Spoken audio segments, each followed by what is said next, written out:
All right, so let's talk about some things to make your life easier.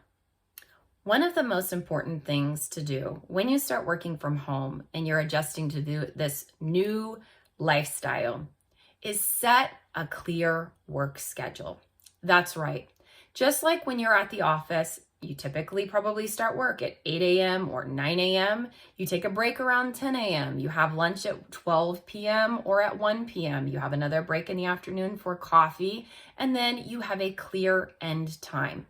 It is so important that you set up a schedule like this when you are working at home.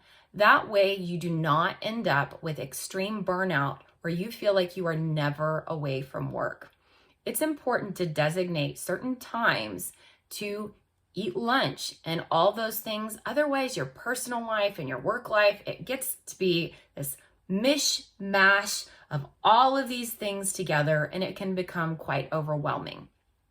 Also, it is so important that you give yourself a moment or two to take a 5 or even a 10-minute break, step away from the computer, allow yourself to breathe, move around a little bit, and also give your eyes a break from the computer. This will help you refresh your brain and be able to get back to work.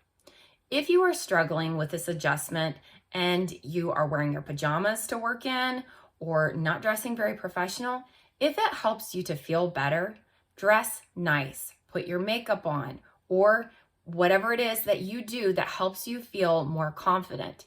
Even though you are working at home, you are still on the clock and you are at the office. And it's important that you feel your absolute best. So it doesn't matter if nobody's there to see you in your suit or not. I've had this discussion with multiple students. I'm like, if you feel better working in a suit, if it makes you feel more confident in your sales or your legal advice or as a doctor or whatever it is that you do, then wear the suit. It doesn't matter that somebody doesn't see you other than on camera.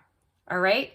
So make sure that you set up a practical schedule with a clear start time and end time that works for you.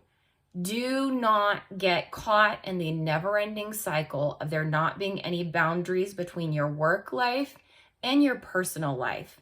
Just because you are at home does not mean that you need to be working nonstop. I hope you found this helpful, and we'll go on to the next tip here in a few seconds.